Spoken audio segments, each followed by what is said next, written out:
Placebo, The Bitter End on XFM 104.9. I'm Ricky Gervais. With me is both Stephen Merchant and Karl, the K-Man, Pilkington. Oh. So you've already got that. That's safe. It's only 4 minutes past. You've had Placebo and you've got us three. So You're definitely going home with that. yeah, whatever that's happens. safe. That's on its way to the hospice. Exactly. You've banked that. Yeah. Now, do you want to gamble all that to go on and listen for another 2 hours? Well, you could walk away now and you're up. Yeah, you're up. You're already up. Right, that's brilliant. You have not wasted any Or time. do you want to gamble that against another 2 hours? It might be shoddy, it might go downhill, but it might get even better, Karl. What do you say they do? Listen for another 2 hours? Yeah. See, we shouldn't have done that. We shouldn't have asked Karl, because a lot of them now are already taking what they've got. And what they've got is Yeah. great, Rick. What they've got is lovely. Yeah. They're loving that. They're going to enjoy that. We have got monkey news. We've got cheap as chimps. That's not the same thing. How many A lot of radio people stations do. have got two ape-related simian features? Rick, can I point out now, a lot of people are making that mistake. A lot of people are thinking that monkey news is exactly the same as cheap as chimps. It's not. Let's keep that clear. It's not. It's in the same ballpark, but it's not the same. There are apes. They're involved. They're involved. Yeah. We've also got some great music. Yeah. We've got an amusing sketch about a fly. Oh, he's looking forward to that. Oh, and Mystique are dropping in. Let's hope the Mystique ladies are coming in. Singing their music I for us. want to kick off with a song that is, you've got like half a dozen posing songs that when you're sort of like between 14 and 18, they were the ones you'd put on to get ready to go out or just pose around or be that pop star or think you're on stage or whatever or in the video. Yeah. And embarrassingly, I dug this out and I remembered I used to post this like a mother when I was about 14, right? This is Street Life by Roxy Music. You used to do... Mine was Oops Upside Your Head. Yeah. It was just me on the floor in my bedroom. One day there'll be other people in this imaginary boat. yeah. Elbows going everywhere, knocking over vases. Yeah. But then I remember later, it was Black Lace's Superman, which is something similar. Do you remember that? That was brilliant. Wow. Spray, ski, da-ding, da-ding. If you've out there in Radioland got any funny jokes, then call in. Email them in, because we need some. Street Life, Roxy Music off the Stranded album. That's what I used to jump around to. What would you have been wearing while you were listening to that? Well, probably Brutus Gold jeans. Classy. Or Green Flash pumps. Sure. Any socks? I would have had socks, yeah. I'd have probably been wearing the shirt my mum got me from Tesco's, which was again a Brutus shirt, and it had women in bikinis eating bananas on a chaise longue. Of course it did. So, lots of small ones, or just one big one? Lots of little small ones. Yeah, so so that was that. A trilby?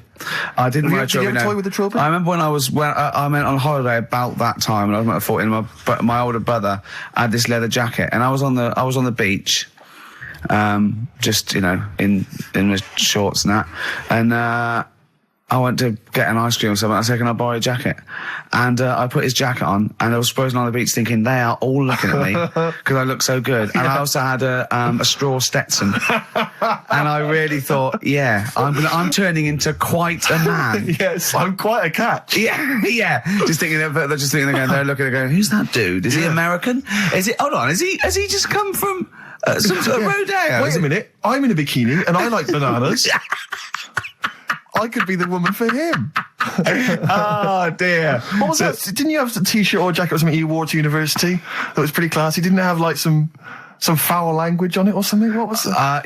I'd when I was 18, right? The birthday before I went to university, got two sweatshirts, one black, one red, had bullshit on them. Just on the about. Right. And the red one, all my clothes, the first wash, everything was pink. All my white shirts and my white socks, of course, because I just put it in, I didn't know. Yeah. So I was a man at university with all pink clothes except for a rather nice red sweatshirt with bullshit on it. Again, turning into quite a man. Quite the man. Was that pre or post the time you washed your clothes by getting in the bath? And that was That was the second year when I was had to go in digs at our Halls residence. So I had a bath, and you had to sort of like pay for a bath, So I thought, two birds with one stone. I got in the bath with all my white shirts, because I was going through sort of, wearing a white shirt and tie, that sort of, David Sylvian sort of frying for everything. And Daz.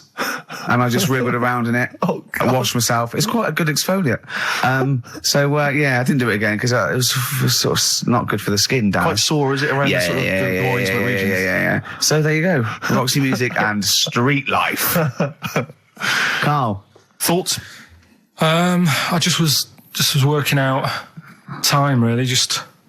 We've got last week we had a lot of stuff that we didn't manage to cram in, Which was good. so I'm just looking at we have got Cheap as Chimps coming, songs of phrase. Oh, we haven't we chatted forgotten about about some that. stuff. Why don't we kick off with that so we don't forget it? What? Cheap as Chimps or Songs of Phrase or the film thing. We didn't Do get the that in a film bit. done We've yesterday. also got a new feature, Cheeky Freak of the Week.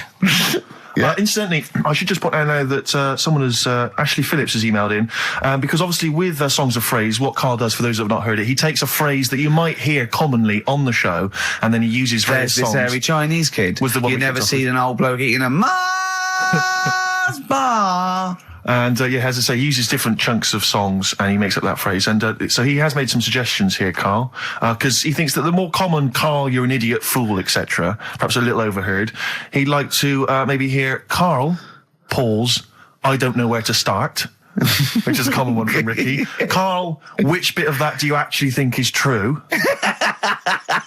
And then there's the regular dialogue between the three of us.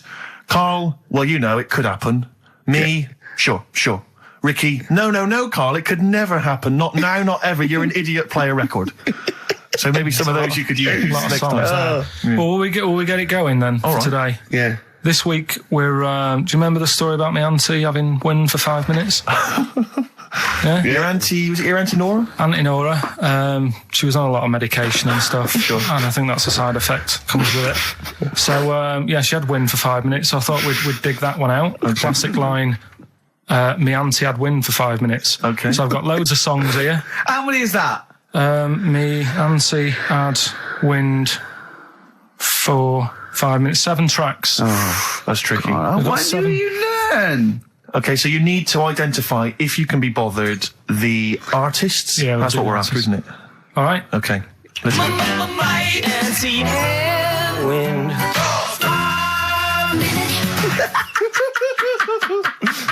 All right. We'll play it a few times. Just remember, as many as you can get, because the Yeah. winner would probably be, who gets 5 or something. So don't worry if there's a couple you can't get, because you could still probably win. Here we on. go again. My auntie had wind. It is good. Can I just, what's the email address? It's, well, if they go to xfm.co.uk/Ricky, they can just send them through there and I can that. send them through that way. Which of these is the prize bag? Yeah, don't we get them mixed up? That's the one, is it, Carl? Yeah. All right, so let's see what hot treats you could win. As I get them out, Carl, do you want to play it once more? Yeah. My auntie had wind.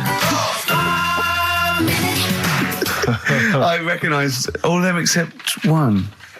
Yeah. Right, let me see Or what maybe we've got 2. here. Once again, Carl, you excelled yourself with an arbitrary collection of DVDs. Just hanging around, were they? Just hanging around. Again, I'm always interested to know which of our XFM listeners has tastes as broad as this. Go on. We've got the recent BBC adaptation of The Hound of the Baskervilles. Brilliant. Okay, fair enough. That's We've all got, what's this? Is this this is something involving Air, the band Air. I think it's a single at best. Yeah. This is probably worth having. This is the current Flaming Lips album. So you've excelled yourself there, actually, Carl. That's not bad. An XFM mouse map. They're as common as muck. Oh, hold on. You can't give away that mouse mat. It's a piece of foam. Now, I was going to dismiss the oddball sci-fi movie K-Pax featuring Kevin Spacey and Jeff Bridges, but Carl, is it It's signed by Kevin Spacey? It's signed, yeah. It's an actual. So win that and put it on eBay for £4.50. And man alive, What is that? Just look at their faces. No, Carl, don't give that. No one wants that unless it's ironic. Series 1 and 2 on DVD of popular northern-based sitcom Bread. Buy it, sell it. The game's getting hard because someone's dealing you a losing card. They all had a go. All the actors had a line on that song. Play the clips again. Play the clips again. They really want to win it now. Here we go. My auntie had wind. I can't believe this hasn't been done before. It's extraordinary. All right. Because most of our ideas have. Verve, Lucky Man on XFM 104.9, Ricky Gervais, Steve Merchant and Karl Pilkington. The emails, I should point out, aren't flooding in on the No, but it competition. always takes time when they go through the website. Does it? Yeah. Okay. So they'll be arriving in a bit. Do you want to play it once more for those that have just joined us? All right, then. Might and see and wind. There you go. Brilliant. My auntie had wind for 5 minutes. Brilliant. Genius. Name the artists. Rick, I sometimes get off at the Tube at Tottenham Court Road if I want to look at the record shops before I Yeah. come into XFM, and I always cut through Chinatown. Oh, yeah. And every time I come through Chinatown, the same thought always strikes me. I always feel like I want to just gather all the little locals, all the little Chinese fellas, just gather them round and just go, guys, in what way is this a town? It's not, is This is not, at best, what you've got here is a novelty street. Yeah, Gerrard Street is not a town, No, mate. it's not a town. You've had this Just for like because you put a 100 little years. It's not pagoda. expanding. Yeah, yeah. You can't just call it Chinatown and claim it's a town. If I was them though and you do that, I go, what are you talking about? It is a town. It is a town. It's What- our in what town. way? It is a town. It's our town. We got all lots of stuff. Where's your church? Where's your mayor? We needed. We got a betting shop. Not enough. It is. See, all you've got here is restaurants. No, that does not a town make. no. Got a little supermarket with snacks. What does it sell? Snacks. Specifically, I would imagine crackers. Yeah, yeah. Do you want to buy a dragon? Do you want to buy an ornamental dragon? If I wanted to buy one, this is where I would. Do you want to buy a gold dragon? Is it made of gold? No, it's made of plastic, Plastic. but it's sprayed gold. Do you want to buy that? It's not a town. It is a It's town. not a town. Yeah. And it annoys me because when I first came to London, I genuinely thought Chinatown was going to be this amazing, what they've got there is You'd hear a gong and every time you went in there, and there'd be rickshaws and people walking on those little sort of wooden shoes. You know those ones? They're brilliant. They are just clomping around in them, but nothing. It's nothing. It's just. Yeah, exactly. Yeah. It just reminds me of, have you ever been to any of those sort of museums? You tend to have them up north where they've got you sort of sit in a little cart and it sort of rides you through kind of, I don't know, it might be, Newcastle, the Victorian era. Yeah. Could I have half a pound of those sweets, please? Exactly. Of course you can. If there was some animatronic then, it would just be an exhibit. Yeah. Although their concession to be 100 years ago is that there's some scales in the shop and there's a horse outside. Yeah. That's it. That's it. Exactly. Yeah. The traditional sounds and smells of old England. And the voice of going, of course, there was no television. Exactly. Amazing. Yeah. Amazing. Brilliant. Yeah. Welcome to Chinatown. Ding, ding, ding, ding, ding, ding. So it's not, it's a good point. Is that a piece of traditional music? Ding, ding, ding, ding, ding. Yeah. Is that some traditional Chinese music, or is that music that someone in this country wrote, thinking it sounded like Chinese music? I think it was the Vapors, wasn't it? Oh, is that what it is? That? Because it sounds so, that's the music, isn't it? But are you sure they didn't take that from some other source? It's that pentatonic scale, isn't it? What is it called? It's the black notes on the piano. Right, that's the one I can play along with EastEnders. Yeah. Do you know what I don't get with it? Go on. Chinatown. Yeah, Chinatown, because I always walk through it on the way to work. A couple of things annoy me. First of all, I think it's bad business, just because if you've got a Chinese restaurant, put it somewhere where there isn't any others. It's a good point. Yeah, but it's also a community. They're not just a theme park for other people. I remember going out one night with Suzanne and some friends, and you got there and there's so much choice. It's that dilemma of, forget it. Well, and not we really. went somewhere Specifically, do you fancy Chinese? Well, no, but why do you go to the one with the dead ducks hanging in the window? That's my That's the favourite. other thing as well. It's like, normally you put your good stuff in the window. If that's what's in the window. Yeah. Right? Yeah. And the other thing that annoys me, walking through it today, there's always lard on the floor. What, in the street? In the streets. It is, honestly. I'm scared I'm going to slip over. It's because all the restaurants and that. But why is it? That's another point. Well, it's not oozing out of the restaurants. No, but why is it? I don't know what they do. Careful. Listen, no, but why is That's why they used to wear those little wooden shoes. it? No, okay, we've got... No, but the thing is as well, they try and wash it with water, which doesn't work with lard, and it's like oil. Famously, yeah. You know what I mean? Even I know that. Yeah, you got to scrub it. So, You think sorted that out. Yeah. You think they'd know, wouldn't you? Yeah. Right. Anyway, thanks for your thoughts on Chinatown, Carl. Right, I'm going to play this thing again, because it is a bit slow today, the email. Because it's too hard. It's not too hard. There's just clips of songs. What are the artists? Email in. Might and see and wind. XFM.co.uk. He's getting annoyed because he put the work in and no one's... He's getting annoyed! Oh! Remember, I think Kevin Spacey and the signed K-Pax DVD is probably the only incentive to try and have a go at that one. Do you just think you could win by getting one of them? Exactly. Coming in They're coming now, okay. This is Electronic. Electronic, getting away with it. Definitely. Do you reckon we'll get away with it? You see, you've worried me now. Yeah, I don't know. He's worried me. My Carl. apologies if you're offended at all by my reference to those little wooden shoes. Well, that's not going to help, Rick. Dear. That Chinese women used to wear. I don't think they still wear them. We've only had one complaint, haven't we? We got from the Sony's that one about talking about the swan's penis, but. You know, things about complaints is that people complain all the time. It's whether it's upheld because it goes to an authority, and then they have to go, oh yeah, look, that was in poor taste or pre-watershed or some of the things you've said on TV though, you must have been stung. I've only had one upheld, one serious slap on the wrist for something I said. But what was he saying? Can you repeat it? Well, I can. I was talking about, and it was a true story. I was talking about this little old man. His daughter was taken to home because he used to fry up bacon and rub it round to get the dog to lick them. Right. And you got a complaint? Yeah. And that was it. That's where you got a complaint. Yeah. Yeah. What's up with that? Well, he said it on Songs of Praise. They said it was in poor taste, I suppose. What other complaints? The biggest complaint ever on TV, the most complaints ever for anything on TV, was the showing of The Last Temptation of Christ. Yeah. Do you know the second? Yeah, the second was I think Anne Robinson putting the Welsh into room 101. What? Because she didn't like him and that? Yeah, she just said, well, they're going in the, She said it slightly more eloquently than that. Yes, yeah. I can the people or the place? I don't know. I think it was the place and therefore the people. Yeah. What do you mean, yeah? No, well, my mum and dad have sort of moved from Manchester. They've retired now in Wales. Oh, yeah. And it is... Look at his face, turning his nose up. No, but it is pretty depressing. Do you know what I mean? It's just one of them places that... it's like you go back in time and that when you go there. I mean, maybe the major cities there, maybe Cardiff is all right. What, even coming from Manchester, it's like going back in time? It's like one of them places, it feels like every day is Sunday. Do you know what I mean? It's just depressing and grey and slate Lots everywhere. of vicars walking around going, I'm late. Well, yeah, it is the sort of attitude they have, right? This is true because my mum and dad live there and that, right? And they love it, it's all right, it's an healthy place to go when you get older and that. But this is why they don't move on in Wales.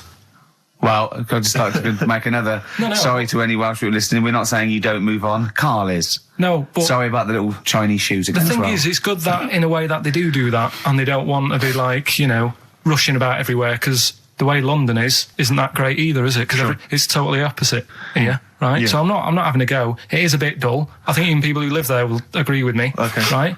But, like, one of the shops that my mum and dad use, right, it's only a little sort of villagey type shop, can't be bothered staying open for hours and hours, right? Because there's not enough people who use the shop. Yeah. So what you do is, they get used to what you buy. And they leave it out. They put it in a phone box outside. They put it in a phone box? Yeah. So it doesn't get wet. So my dad's loving that. Well, Once he found that out, it was like, brilliant. But how is that a bad thing? That's brilliant. Well, it's not. For other people, it is for my dad. Because he's picking up all sorts of stuff. Oh, no, he's not. Oh, yeah. He's not nicking other people's shopping. Well, it's not like nicking, is it? Because it's not theirs yet.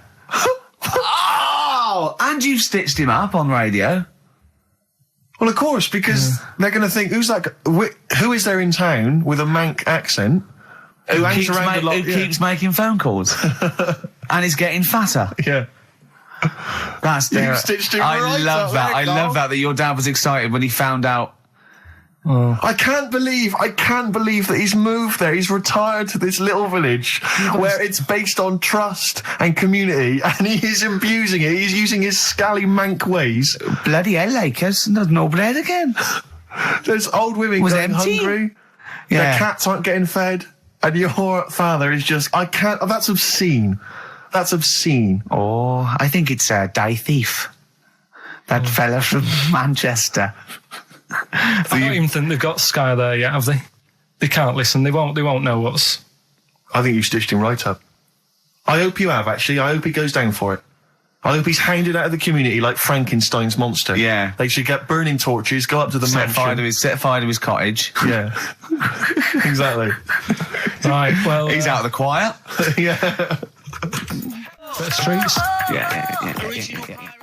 Streets. Has it come to this? Could I just extend, Rick, my apologies now to both the Chinese community and any Welsh people listening? Yeah. And I'm sure that list will increase as the show goes on. Yeah. Forget about tomorrow. Feeder. Right.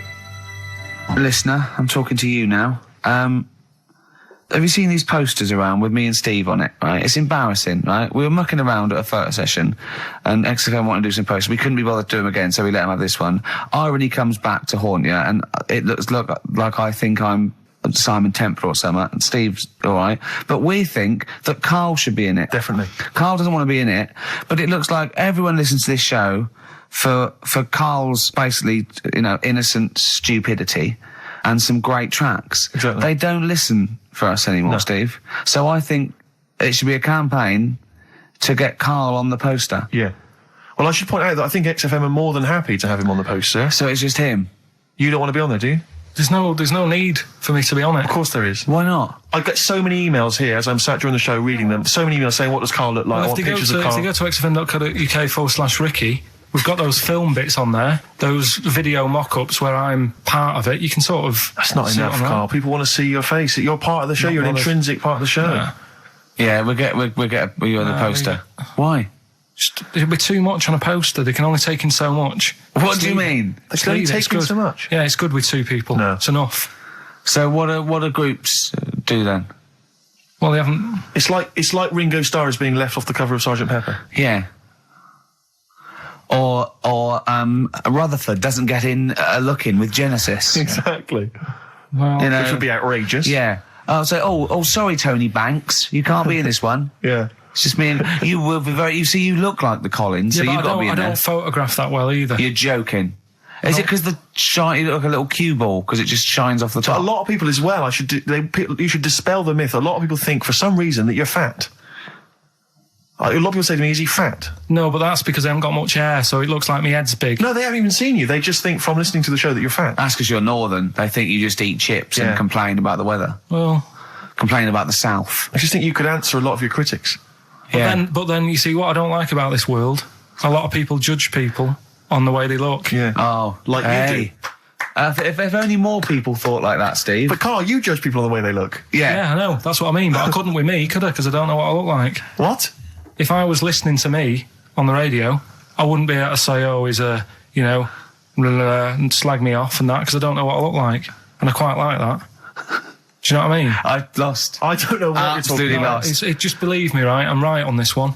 It's best if you leave it. Well, we're not going to leave it. We're going to get you on the poster. Yeah. I mainly have to see myself on videotape this morning.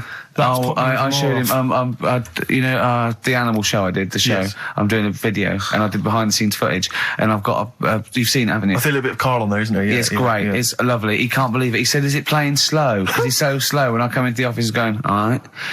That's how you And my talk. head as well. I look like I'm looking into a spoon. I'm not happy with it.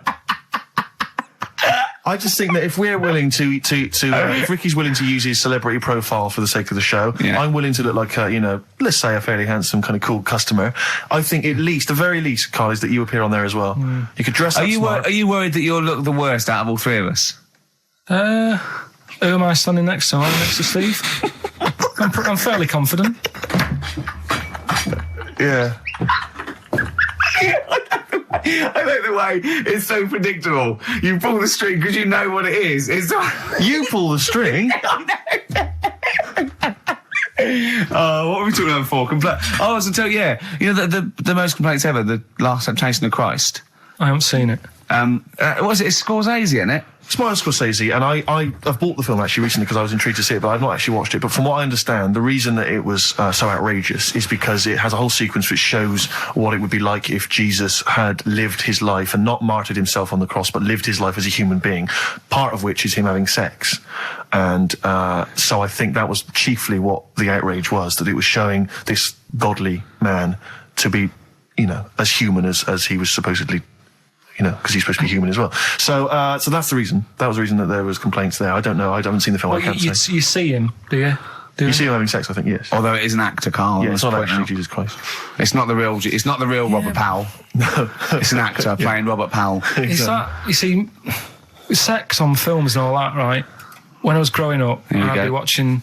No, I'm just saying an example of this, really, right? When I was growing up as a kid, and I'd be, watching films with my dad, right? He'd really be enjoying a film, right? And then a sex scene would happen. Right. And he'd go... On film? Or just behind you? Yeah. In the film, a sex scene would happen. Your brother up to his old tricks again. And he'd get up and go make a cup of tea, right? Right. Typhoon? That he'd stolen from some sort of telephone box? And, even recently, he thinks it ruins a film. Do you know what I mean? Because there's no need for it to happen, is there, really? Yes. Why? Sometimes it's warranted. If the film itself is some films it isn't though. Some films it isn't. Some films it's arbitrary. I think the films that him and his dad watched together on Channel 5. Probably not. Is it only on Channel 5 in your house? But let's put it. Yeah, if you're watching, I don't know, a late night Friday night, from 1983. Yeah, Illegal Briefs. A beautiful lawyer has to defend a man who may be a killer. She falls in love with him, but does she know the real man? Oh dear. You know what I mean, though. Lest you forget, of course, that I... Love Heat. With the bloke that is now in... Go on. Of course, that I, according to the Internet Movie Database, I once appeared in one of those films, in the film Killer Image, a Canadian film, I believe, from 1989. According to that computer... it's all wrong, isn't it? It's all wrong. It's all wrong. Of course it is, yeah. Apparently, I was in that, and I played the role of Kirk. Was it a porn thing? No. I think it's just an erotic thriller. Oh, right. That I supposedly... You only had a very small part, though, didn't you? Indeed. Yeah. But no, do you know what I mean? Sometimes you don't need to go that far. Say, like in this Jesus program, right? Film. What's it called? The Last Temptation of Christ. Just like talking. You know what? What's his name? Is it Ralph in The Simpsons? Yes. I drawed a kitty cat. It's like talking to that. Yeah. No, but right, this temptation thing, right? Do you know, often we don't get that many complaints on this show. We don't get very many complaints. And I think that's either because there's no listeners, or B, it's because most people agree with Carl. And that terrifies me. Or they let him off because it's like, you can plead insanity, you can go mental and kill a few people, but they go, oh, he's a bit backwards. No, but was it because, they're saying that he was having it away? Or is it because you saw it? What got the complaints? The complaint was the very suggestion. It was a blasphemous thing, not the fact that you saw an actor's knob. So what about if they just cut it down a bit and you saw the little stable door closing? It wasn't the baby Jesus having sex. It was the grown man. The stable door shutting. No, but do you know what they do? The nativity scene. That is brilliant. Then the wise men saying, I can't believe we brought myrrh, we should have brought condoms. Yeah. There's 2 for 1 offering, boots. Yeah, I don't know what we were thinking. It was frankincense. It's always awful. Should we apologise now to the Christian church as well? So Sorry, the little Chinese fellas, little Welsh fellas, and the little Christian fellas. We haven't said anything wrong. No. It's like, you see, when I was growing up... Stable door. I love the idea that in Carl's world, he was born in a stable, just thought, I love this place. Yeah. I'm just going to stay here the rest of my days. This is good here. Oh, brilliant. But when I was watching telly with my mum and dad, it still happens now, right? My dad will sort of go, ruined. Good film ruined, right? Yeah. If some sex scene happens. But what are we talking about sex scene? Are we talking about a kissing, or are we talking about penetration and looking at the camera? Going, are you enjoying this, Pilkingtons? What are we talking about? What is sort of extreme levels are we talking about? Right, last time I was down there, right? Yeah. What was it? Meet Joe Black. Meet Joe Black. Meet Joe Black is a terrible film. Yeah. Right? There was a good film. And then it's going to happen because the music comes in. Brad Pitt's keeping quiet. A woman's eyeing him up. Sure. So my mum, I love that. my mum's worked it out already, and she's going. Anything on the other side, love? She knows. She knows. It's, something's... So you can be enjoying a film and you can be an hour and 10 in, and then some spidey senses of one of them can go, should we turn it over? And the other one goes, yeah, all right. Are you sure it's not them protecting you from scenes of sex? So what they're thinking is, what if Karl gets the idea to have sex? Yeah. That could lead to procreation. We don't want any more like him. We've got to end the line here. You sure it's not the doctor? Keep calling out going, you are keeping away from exactly. women, aren't you? He must never find out. Are you sure they're not embarrassed because they're watching a sex scene with their son? It happens every time, right? There's two things that my mum does, right? It's that, if there's sex scene on the telly, she'll go, anything on the other side, love? And the other thing she always says, if ever there's anything on the telly with Elvis in it, she goes, I like him, right? And we all know, we sat there, we know what she's going to say next. Yeah. So you don't even bother saying why, right? And she goes, he likes fat, ugly people. He what? He liked fat, ugly people. He didn't always go for, like, the good-looking fans in the crowd. What Elvis did? Yeah. Right. That was always the thing. And I'm sorry. Now, hold on. I don't know what we're doing now with our lives, Steve. Right, wait a minute. Right. So your mum says two things, right? She either says... Is there anything else on the other side? Or, I like Elvis. There's a pause because you know what she's going to say next. She says, he liked fat, ugly people. How often does this occur? Well, because they've got, like, Sky, there's a lot of those channels on. They're like the music channels. So Elvis always comes on. There's either an Elvis film, there's, like, a classic hit by him on... And she'll go, I like Elvis, he likes fat, ugly people. And what do you mean he liked fat, ugly people? Is she a fat, ugly person? Because there's that special Vegas show, isn't he, where he's dancing about, right? And he's got loads of scarves around his neck. Towels. Yeah. And, like, he always hands them down to the fat, ugly ones. Right. And I always say it's because they're the fat, they've got a sweaty face because they can't, you know what I mean? I don't know what world they live in. I don't know how we've got onto this subject. What sort of world are you got when you're watching his face? And what do you mean fat, ugly ones? You mean they're in the front, they're sweating a lot because they're a bit chubby? So she thinks, is giving them a towel because it's he's really going, wipe your face, you're putting me off, you fat cow. Stop sweating near me. There's another one. What? So, hairy Chinese kids. Yeah. Jesus. We haven't slagged off hairy Chinese kids. We slagged off Chinese... We didn't slag anyone off. We just said they really haven't got a town as such, and they wear shoes. What did we say? Yeah, little wooden shoes. And what did the... I just don't know how we got onto Elvis and big, fat, ugly women. I don't know I don't know how we sidestepped from the Last Temptation of Christ. Did you see that Fat Girls and Feeders Go programme? on a minute. Eh? What's Tom Petty first? Oh, brilliant. It's a great song. Breakdown. How many Tom other Petty. radio shows have talked about Last Temptation of Christ, Chinatown, fat, ugly women? More than 60 minutes. Exactly. Incredible. Sony Award winning. During breaks, Painkiller on XFM 104.9. Ricky Gervais with me, Steve Merchant and Karl Pilkington. I should point out now, Rick, that the general consensus from the listeners is that Karl should definitely be on the poster. But I know obviously. that. I know. There's an interesting email. Of course here. they should. They're It just right. says, I'd love to see Karl on the poster, especially as I'm watching him on the webcam today, and wearing that shirt, doesn't he look like Charlie Brown? He looks just like Charlie Brown from the Peanuts cartoons. Oh my God. That's it. From now on, if anyone ever asks me what he Karl does looks look like Charlie Brown. He Oh, looks it's just like great him. because Charlie Brown has got that thing. You've got less features than Morph. It's just a round head and there's human aspects. It's just the bare minimum. When I draw a cartoon of him, it's so easy. Yeah. The thing is, right, if I go on the poster, this is what I'm worried about. Where do you go from there? What do you mean? Well, it's difficult, isn't it? Do you know, like before, you were talking about the complaint that a TV channel got about some fella putting bacon? Yeah? Yeah. That was me. Yeah. Yeah, you were talking about a fella I didn't put the bacon on, but yeah, I was talking about it and it got a complaint, yeah. Right. Now, he had to do that to get a kick. Yeah? Yeah. Where do you go from there? And it's the same for me on a poster. Once they've seen me... Yeah. And we get sued by the estate of Charles M. Schultz for using without copyright his most popular creation. Oh, it's just that if people don't know, it keeps them interested. They don't need to They're know not what tuning I'm in like. every week on the off chance that we'll... They're wondering what you look like. Yeah, but the ones who are, it just keeps them... They won't let them down there when they see your picture. It won't let them down. It won't be a letdown. It's exactly as it should Leave be. it. Anyway, competition, yeah? Right, let's get the answers. Let's get this out of the way. Songs of phrase. Songs of phrase, just in case you just tuned in, it's a new feature we've been doing. We take songs and chop them up and that, and It's a phrase that's cropped up on the show a few times. This week we were going back to the classic "Me Auntie Had Wind" for 5 minutes. Let's go back to the classic. And let's have a These are the answers, is listen. it? Okay. My auntie had wind. Right. So what you had there is you had the Knack with My Sharona. Auntie was some Manson track. What, you don't even know what it was. Auntie Everything, I think it's called, some album track, right? Then you had Bill Medley, Jennifer Warnes, I've Had the Time of My Life. You had Bob Dylan, Wind. Idiot wind. Blowing in the Wind. Oh, Blowing in the Wind, was it? What was after that? Four was 2468 Bob Motorway. Dylan. 2468 Motorway. Yeah. Tom Robinson. Tom Robinson, yeah. That was the 4. Then you had the 5 from Manfred Mann, 5, 4, 3, 2, 1. We wrapped it up with a bit of 5-star for a minute. Something about...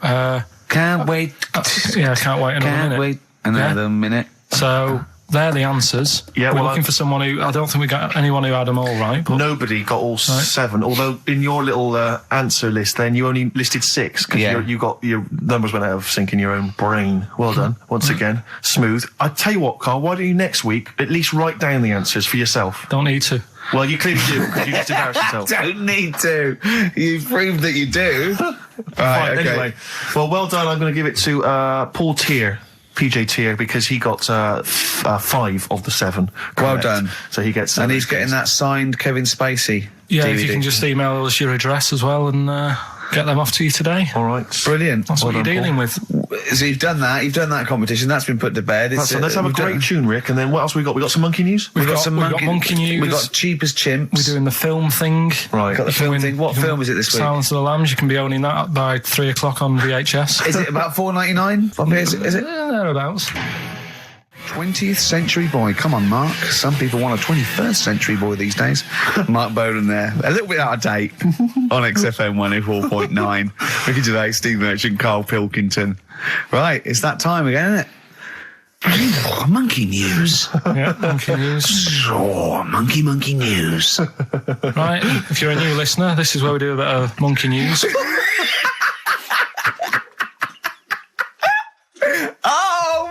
Giving these charts on a news programme, like News Night Review or News at 10, over to Karl Pilkington. Yeah, all right. This monkey's gone mad again. Go on. Right, we've done quite a lot of good stuff. The one that sort of kicked up most of the fuss was probably Ollie the monkey. I love the fact that they're all monkeys. He's a chimpanzee. Wow. Right. It's an ape. Well, today, right, we're looking at one that's it's called Coco. Oh yeah, the sign language one. Well, what I've read about him is he speaks, right? Oh, God. Highly educated. Yeah. Photographer. Carl! Right? I love the fact that when he gets a gifted ape, he has to look up to him. He realises that he is superior. I love that. Right. Oh. And it also likes going on computer chat rooms. I can't take this anymore, Steve. I'm going to be sick. Oh, God. Which, right, that's pretty amazing. You know, if an infinite number of monkeys are in an infinite number of chat rooms, they'll eventually type, which is your favourite episode of Buffy the Vampire Slayer? Exactly, yeah. Karl Pilkington, you're an idiot. But the thing is, right, you're saying about the infinite thing again, about monkeys, if you put them in a room with a typewriter, they'll come up with Shakespeare. Yeah. I'd sort of agree with that, right? With monkeys who can't do other stuff, but this one I reckon's going to be busy taking pictures and stuff. Yeah. I think monkeys that are boring. Is there a boring monkey? Would you ever have a chimp and you'd go, Suzanne would go, I've got your birthday present. It's a chimp fella. He's about a sort of like a middle-aged chimp. No, I'd love it. I'm talking Would you ever go, I'll tell you what, Suzanne, that one's boring. No, but I bet the monkey would get bored, Do you know what I mean? The monkey would be bored. I'd be loving it. I'd love to have a little monkey, right? But what I'm saying is... You really would, wouldn't you? Yeah. If you buy him a camera, he'd be happy again, wouldn't he? Well, yeah, but that's just it. You wouldn't get in touch. It's like... If you can do other stuff, you don't want to do the boring stuff. Forget the typing. Forget the monkey's typing. Talk about this monkey that's a photographer. No, but we are in a way. I'm just saying that would be happier... monkeys that have got nothing else to do, if they can't take pictures and that, and they can't go on chat rooms. They're happy to sit in a room typing away for infinity, yeah. Do you know what I mean? But he's got maybe a little exhibition to put on. Do you think... Do you know that most chimps and apes and monkeys still actually just live in trees? These are in laboratories and zoos and things. You know, that's not the norm. These monkeys walking around sort of chatting and riding bikes. Yeah. You know, that's not natural.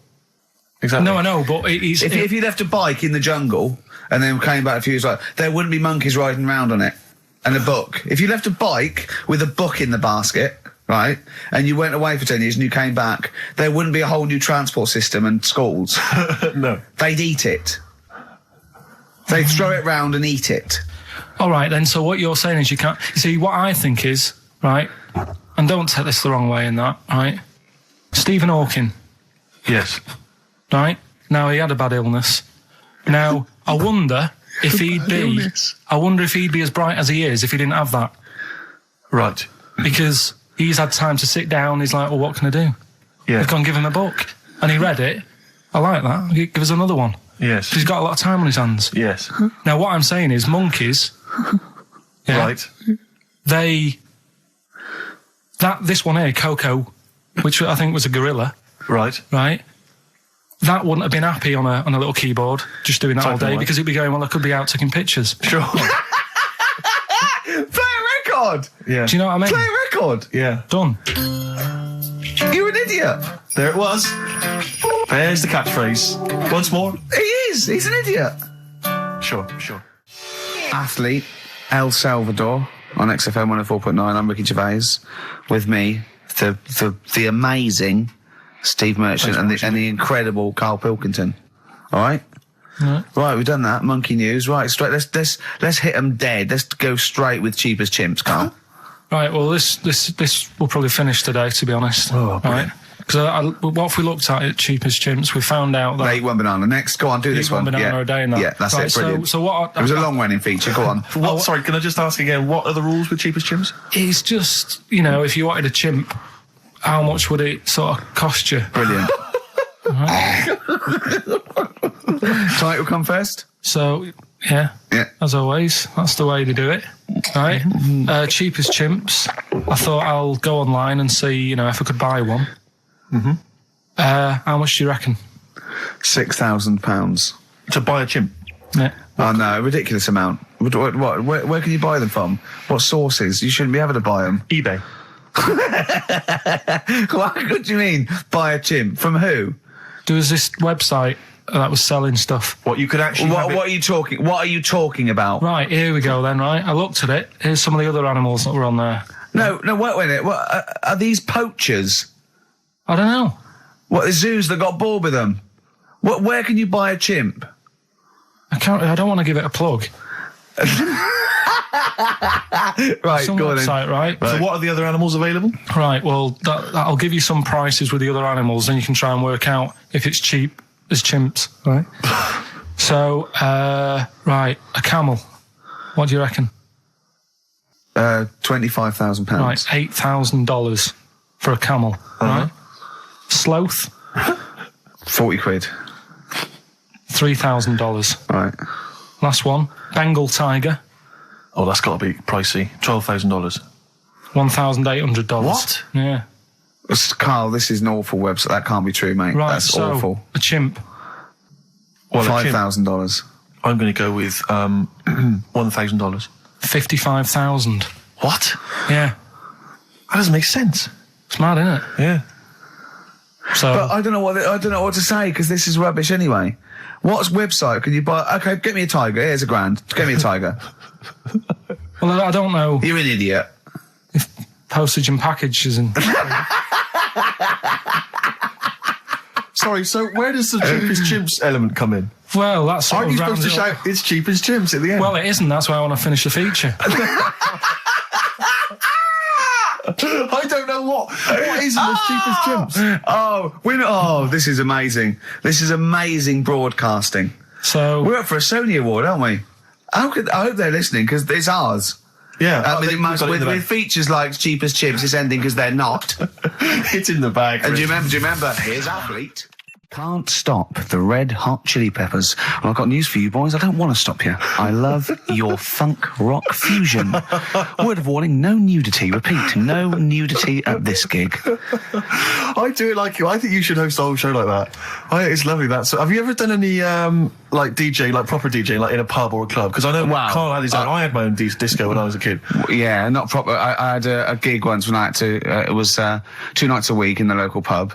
Just the 2 decks. That it was in a suitcase. You know, those sort of all-in-one thing. And they just wanted the same records. They wanted Rod Stewart, Baby Jane. They wanted about 11:15 when they were all drunk. They wanted Don McLean's American Pie, which they all sang along to. Yeah. Uptown Girl they liked. Right. But yeah, I didn't used to do the talking. Did you do the patter? No, I couldn't. I just don't understand it. I just love those wedding sort of DJs that they have to give you extra information. They can't just play a song. They have to say things like, "Ooh, all the way back there in the Commodore's easy." It's sort of like they have to tell you something. Who's listening? They're just going to play the next record. It's a wedding. Yeah. It's like there's the controller of a local radio station listening. He just happens to be at the wedding, thinking, "Hang on, hold on, he's played a record, but he's got extra information."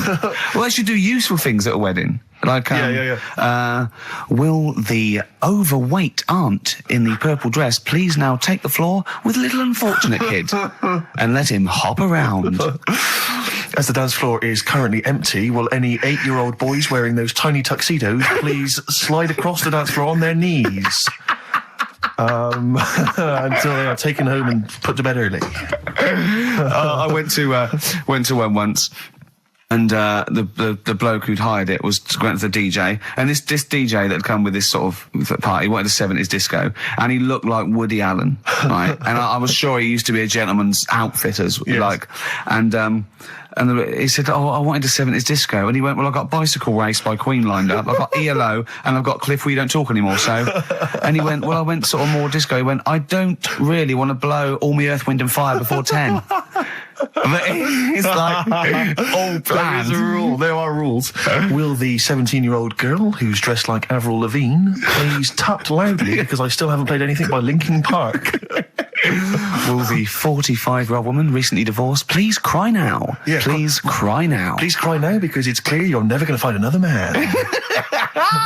Because you used to be a DJ, didn't you? Because there is a sort of rule. Definitely, I remember there was like, what I learned was that there are certain tunes you just do not play early on. Oh, What a Night, for instance. Dun, dun, dun, yeah. People, you never play that before like 11. You want that last hour before they've got to go home to be non-stop dancing. When would you pop on Dancing Queen? Interesting, thanks for that. Is there a buffet being served? Yes. Yeah, well, definitely post-buffet. I remember there was great days. I was reminded this recently by ITV's Reborn in the USA. There was a great time where you could come out of the buffet or any kind of speech with a bit of Gina G.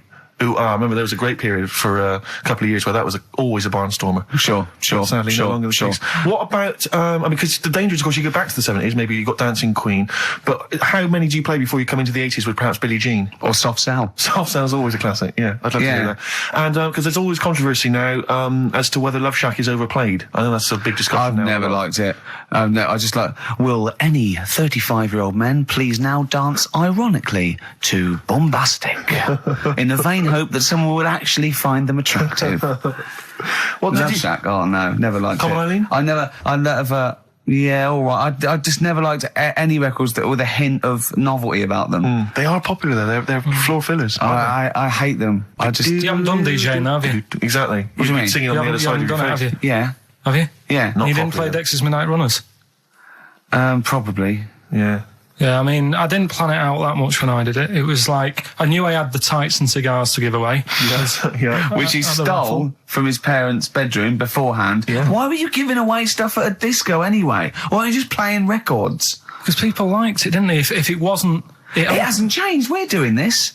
We talk rubbish, we play records, and we give away crap that we found. Yeah. It hasn't changed, has it?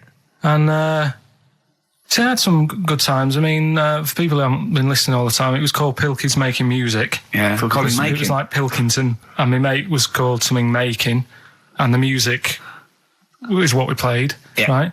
And I had some cards made, had some nice blue glossy cards made, but they were quite expensive. Yeah. So I used to hand them out, and then they'd say cheers for that, and say, no, write it down, write the number down, I want that back. Yeah. Brilliant. Because they were quite pricey, right? Yeah. Classy Had that done. businessman there. I think Richard Branson used to do that. I think so, yeah. Saved a bit of money, because my dad made some lights for me. He just like... He said he made them, he found them in a telephone box. People were making phone calls in the dark around the neighbourhood. Exactly. It was just white bulbs in like a box, and like my mate making, he used to just flick them on and off at the thing, and then they'd be in time with the music and that. And perfect. Well, you had to sit there and flip I love that. I love that. We got our sound to light system. What's his name? Colin. Yeah. Brilliant. Right. So did you ever rent him out? Right, well, we never had any disasters, right? But my mate did one, right? And I don't know if it's that funny, really, but I'll tell you anyway, right? He was doing this gig, and it was probably one of the biggest gigs, right, that he ever had. Must have been a couple of hundred people there, and in like a big sort of warehouse thing. Anyway, for some reason, there was some problem with a big speaker that fell, right? So the police turn up and stuff. Right. And they try to control the night, and they're going, can everyone sit down? We try to control it. Can you sit down? So anyway, you get a few like little groups of people sitting down on the floor, and people were still stood up, and the police were saying, look, you know, we're going to cancel this whole night if you don't all sit down. And more people are sort of sitting down. It's going on for about 20 odd minutes, right? Will you please sit down? And it gets to this point when there's just one lad stood up in the middle. And he's going, look, you're ruining it for everyone. Will you sit down? And it goes quiet for a bit, and someone's muttering something. And he goes, the lad standing up has got calipers on his legs. Can we have a round of applause for the kid? Who said that? It was this lad who was doing the DJ. He was the DJ. So, like, the police and everything were saying, well, you sit down, you're ruining it for everyone else. Dear. You know, the quick way to sort that out would have been to play James. Or sit down. Yeah. But most of mine I had good nights. Yeah. Always got rebooked and stuff. And I had a bunch of Venture Scouts went mental once, had a food fight. What were you playing to Venture Scouts for? Well, we got booked by everyone, Rick. We started with weddings and local, things, but we soon went up. At one point we played a massive gig in a big tent in the middle of nowhere for some scouts, and they absolutely loved us. Rage Against the Machine. Oh, they couldn't believe their luck. Do you know when they say weddings and bar mitzvahs?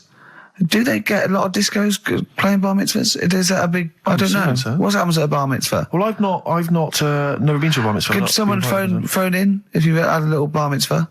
Tell me what it was like. What do you play at a bar mitzvah? I don't know what the occasion is really. It's becoming a man, isn't it? Yeah. All right. We learned something, won't we, Carl? Yeah, all right. Do you want them to phone in? Yeah. Do we? Well, I want to know if they really do have DJs at bar mitzvahs. All right. Oh, wait. How interested are you in that? Well, I don't want to embarrass myself one day. Sure. Let's see, Carl, you've got to learn, haven't you? I'll tell you what, have we got time for the film thing as well? Yeah, play the film thing now. No, let's play a tune. Let's play a tune. Oh, I can't believe my luck. Bit of Cure? Yeah. Forest, The Cure, on XFM 104.9. Wow. Brilliant. Someone called in, she's been to a bar mitzvah, and they do have apparently a crap disco. And apparently, what happens? Well, Carl asked her what happens. She said, you just sit around and see the kid who's getting bar mitzvah, or the man now, get given loads of money. Right. And I said, is there a female equivalent? And apparently there is a female equivalent of a bar mitzvah, but she didn't know what it was called. What's that? A bar titzvah. Right, I'm just going to add to the list of people we've offended. Sorry to Jewish people as well. Yeah, we've got to So sorry to Jewish people, sorry to Chinese people, sorry to Welsh people. Ugly fat women. Well, don't put the Welsh in twice. Sorry to Elvis fans. Elvis fans. Animal lovers. Animal lovers. Brilliant. Lovers of great radio. Yeah. That was music lovers. Good. Well, sorry about that. Apologies to all of you. Yeah. And we haven't even had time for. We haven't got time for the film thing this week. why not? Just it's running tight, really. Are you sure? We haven't done Cheeky Freak of the Week. That's a new feature, isn't it? That's a new feature. Cheeky Freak of the Week. Let's do Cheeky Freak of the Week. What is the cheekiest freak of the week? I'm just going to apologise now. I've just had freaks. Sorry to freaks. Okay. Right, go ahead. Well, I say it's a new feature, but we've sort of touched on it in the past with We always talk about freaks. Hairy Chinese Kid.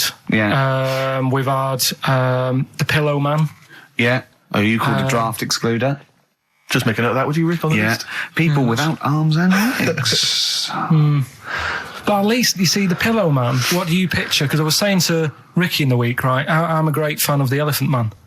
That's his. Do you know that's his favourite freak? Of Elephant all the Man. freaks, that's it. Do you know why he said? Do you know why he said? He said because you get what you pay for. When someone says the Elephant Man, you get what it says on the tin. Right. You know you're going to get it. Yeah. Do you imagine, Steve, if you had a mate and you said, where are you going? He said, I'm going to go see my mate. And you go, which mate? And he said, the Elephant Man. Yeah. Straight away, you haven't even met him, but you know what he's going to look like. Yes. Right?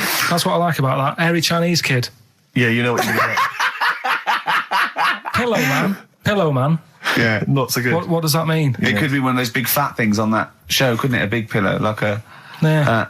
You know, that big thing about the fat people in feeders. They were getting up to like 60 stone and that big one. And there's a thing called fat admirers that just fancy fat women, right? And You writing that down? yeah, sorry, and they had blow up versions. It looked like a bouncy castle. Wow. Yeah, Really? yeah. You'd be knackered when you blew that up. Yeah, You just wouldn't want to go and forget it. Yeah. Oh God, That's people being cruel as well, isn't it? Because after watching the programme on Channel 4 about the fat people and fellas who like them and stuff, there was a story on one of the news websites about some fella in Germany, right?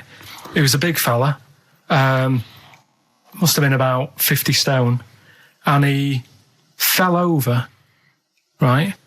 And I think he hurt his ankle or something. And timber. they sent firemen instead of like an ambulance. Yeah, So straight away they're having a bit of a laugh. they're not. No, they've got winching gear. Well, they didn't know. They didn't have winching gear. They had to use the hose pipes to carry him out. I think it was Anna Nova, that news website. They had to use the hose pipes. So they made like a bed using the hose pipes Oh yeah. and had to carry him out on that. And then they had to sort of get him into a special truck, they said. Mm-hmm. And do the same when they got to the hospital. I mean, that's a bit... That's mad, isn't it? They shouldn't do that. Although, Carl, I'm loving that story. I'm just worried that we're not going to be able to fit in Cheeky Freak of the Week. What's the which Cheeky is one Freak you've of the week? nominated? All right, cheeky freak of the week. Something I found on the net. Yeah. Fella who had 27 toes and fingers. In a jar. No, still on him. And proper ones as well, not like little stumps and that. Proper, fully formed fingers. He Was had it- like... Was he a pianist? Close-up magician.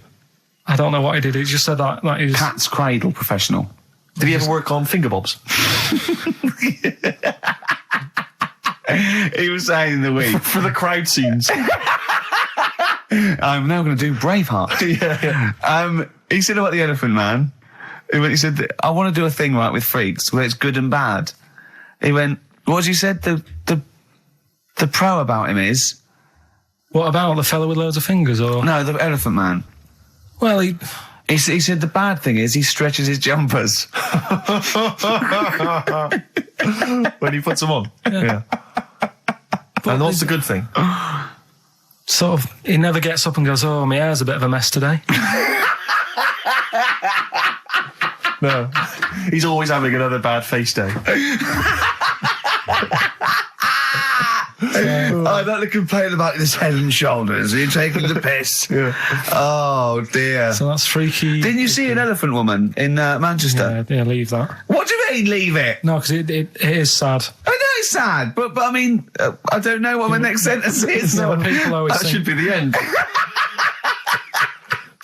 I don't need to say anymore. People will know what she looks like. It's a good name for her. Did she like buns? Oh dear. It was when my dad was a taxi driver and he used to sit in the front. Yeah. And she used to get a lot of taxis. Yeah. And he only charged you half price, didn't he?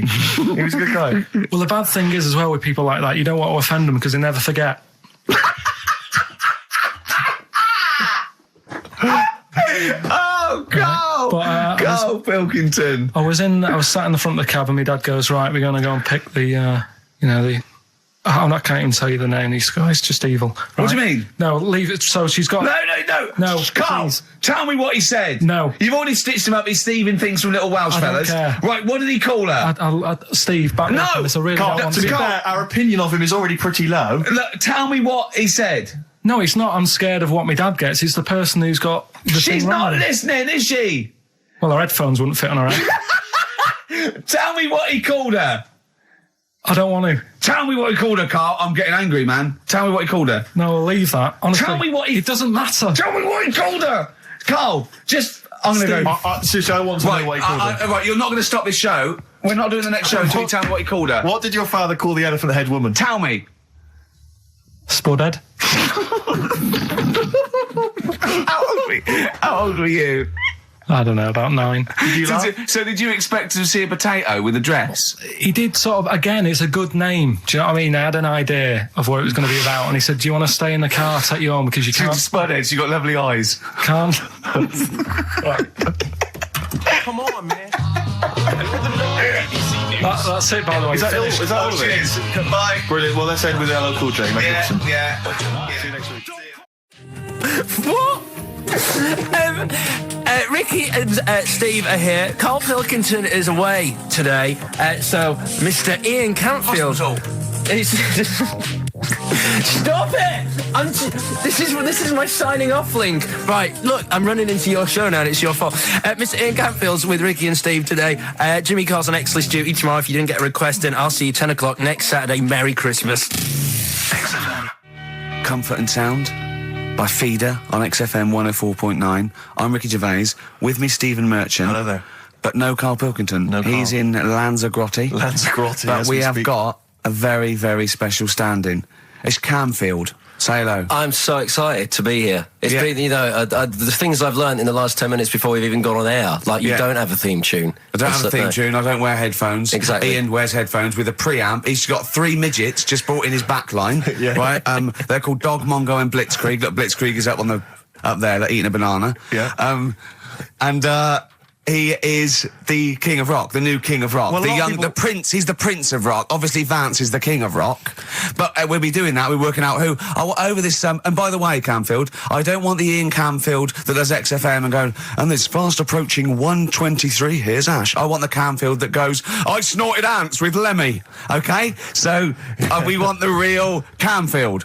All right. I bought in Metal Christmas. Is that all right? Yeah. That's my only request from this show, that we do play Paul Di'Anno's version of Santa Claus is Coming to Town. The rest of That'll it's over to you. Yeah, we're going to play some Christmas tunes. We're going to play some, our favourite hits of the year. But mainly, this is the rock programme. This is the rock programme. What worries me, Rick, is there's a lot of people who listen to our show and they're not regular XFM listeners. They just kind of crawl They're out not of their regular morphine people. stupor on a Saturday afternoon, put the show on. So Yeah. they might not be familiar with Well, Ian's Ian work. Camfield is a young man. He's been in... He's about 14. He's been in radio... It's weird, he's 14, but he's been in radio for 15 and a half years.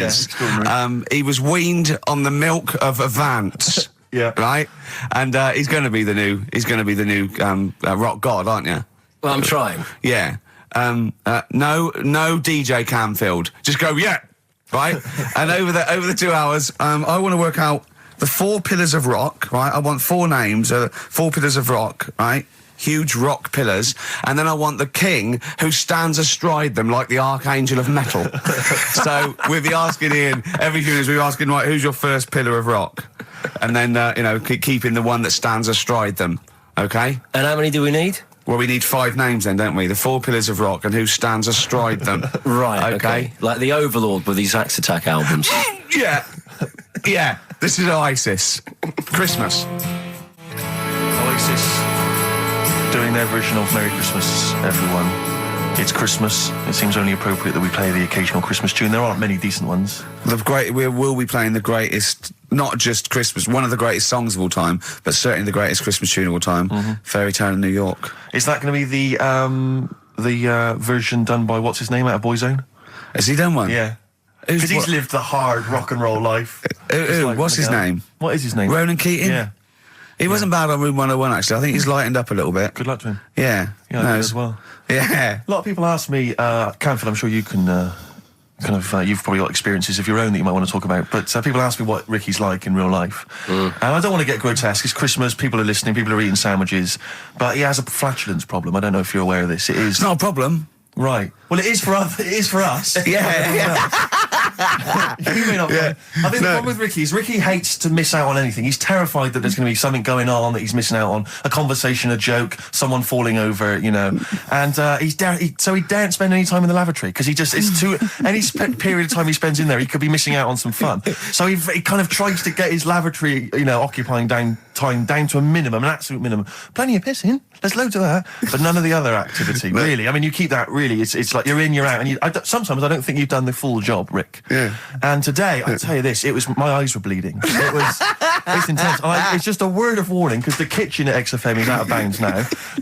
No one's going in there until the new year. A to J in the library. A to J in the record library. I'll tell you this: I don't know if like Tony Blackburn's in the building. His wig will fall off. But seriously, not that not that he wears a wig. He doesn't wear a wig. But if he's going down now, maybe he wants to play some Beach Boys. I mean, seriously, forget I'm a celebrity, get me out of here. Forget you might have survived in the jungle, Tony. But you get down there, mate. Tony, would you rather eat a plate of maggots or go and get Beach Boys? Exactly. Saying A to J. Oh, pot pickers. Exactly. Jesus Christ. It is absolutely extraordinary down there. Oh, so I'll just be warned. But it's Christmas. Yeah. It's Christmas. Why would Blackburn be listening to this? I don't know. He's probably doing a bit of Christmas shopping. Sure. And he's out and about with probably got his little, you know, personal stereo on. Yeah. And he goes, I'll listen to the boys at XFM. Exactly. And Canfield, what do you think of it so far? Yeah. Yeah? Yeah. It's not Vance, is it? Okay, who is secured as one of the pillars of rock? Lemmy. Of course he is. Never changes his boots. 2 pairs of trousers. 3 shirts. Really? Yeah. And he just alternates them, does he? Yeah, so he yeah, might yeah. have the same pair of trousers for 2 weeks, but the different shirt. Is it true his rider is a bottle of Jack Daniels and 40 Marlboro? No, it's like one of those 100 packs. No. Yeah. One of the 100 packs of Marlboro, and he like keeps them stuck in his boots, which don't change. Actually, I think I'm right in saying like that one of the like 2 left boots as well, because one of them did break. So and he had 2 pairs, but he's now only got 1. But he's got the Well, Lemmy, that is Lemmy then. Lemmy is one of the pillars of rock. What would Phil Lynott get anywhere near this? Yeah, he would have done. Let's play some Lizzie then. Don't believe a word. Thin Lizzie on XFM 104.9. I'm Ricky Gervais, with me Stephen Merchant, and over there Campbells. Is that your impression of me? Yeah. Yeah. The rock one's better. The rock one's better. Yeah, you shouldn't try and be a DJ. Yeah. Growing up with Diano Tuesday night. Ian, I know you're keen to know this, Rick. What are your thoughts on XFM? Let's get behind the facade of Canfield. What do you think about this? Because we used to have, some conversations, You've been with XFM since the beginning, haven't you? Oh, I've been here forever. Yeah, it's all right, isn't it? I mean, it's not quite magic. Well, no, a few things are.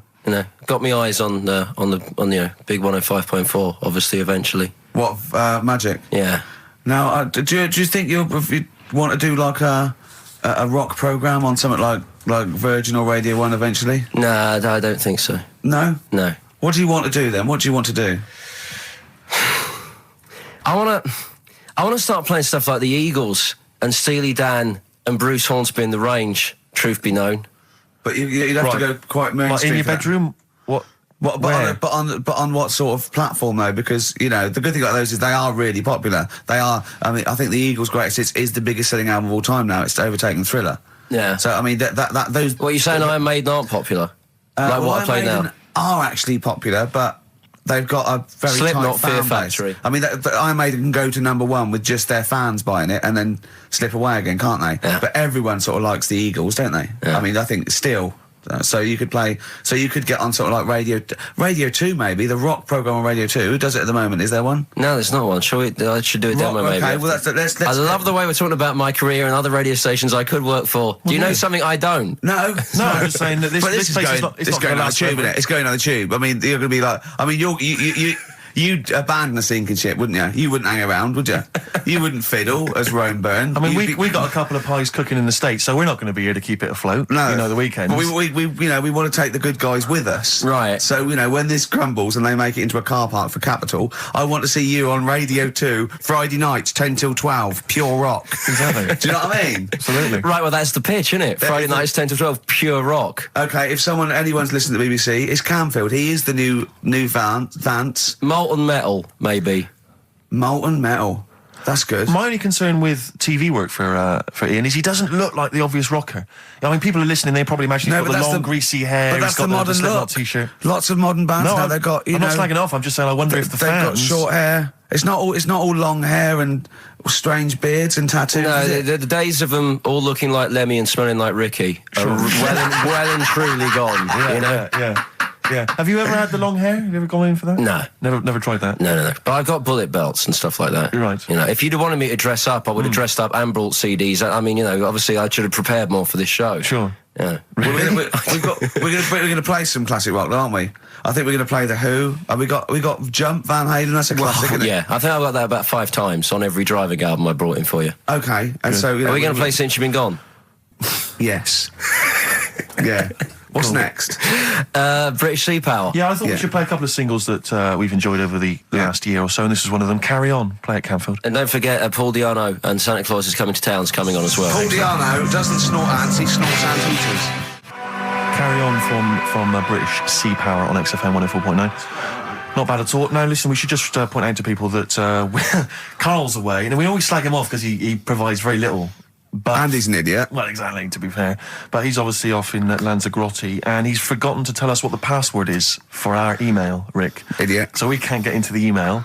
So we're going to have to use Ian's email instead. ian.camfield@xfm.co.uk if you want to get in touch. You're never going to have so many emails, Ian. Really? Yeah, Is that right? you're going to be looking at them all week. It's going to be brilliant for you. You're going to feel really popular. You know what Heat described Carl as a bald little mank twat. Nice. Carl was going, brilliant. Is that allowed? Is that all right? Yeah. Bless him. Bald little mank twat is back on the 3rd, isn't he? Well, if there's one thing that magazine's What good was at, he it's suggesting? You accuracy. can't be regionalist? What? Was he suggesting you can't be regionalist? Was that allowed? No, I just think it's a familiarity of, it's just because we call him a bald little mank twat, that a national magazine can say that. Oh, bless his little round head. Wonder what he's doing now. He's sitting in the ash, reading his, reading his Rich Hall book. Yeah, he spent a week when he went to, where was it, St. Lucia? He spent a week, right, throwing sand at crabs. Yeah. I don't think they've even got crabs, have they, over there? No, I don't know nothing. what he's going to do. What is he going to do? Suzanne, what is she going to do? He's going to be whinging. But it's sort of like, Carl must be like, you must like sit him in front of a video while you go and make the dinner or something. Yeah. It must be a nightmare taking a pet. Has she got a little harness for him? To be fair, though, Rick, I mean, I can't imagine you're much better on holiday. I've always wondered what that must be like. Because you always need an audience. You've always got to have someone around that you can perform for, drop your trousers for. Annoy, just generally sing and dance about. And Jane's seen it all. She's bored of you. Yeah. So what, do you just do this to other people on the beach? Holiday makers, it is me. You can't believe your luck, Ricky Gervais. What, do you want to me do to the annoy? dance? Do you want me to annoy you? Yeah, exactly. I can annoy you for 5 minutes. Yeah. Then I'll get bored Exactly. myself.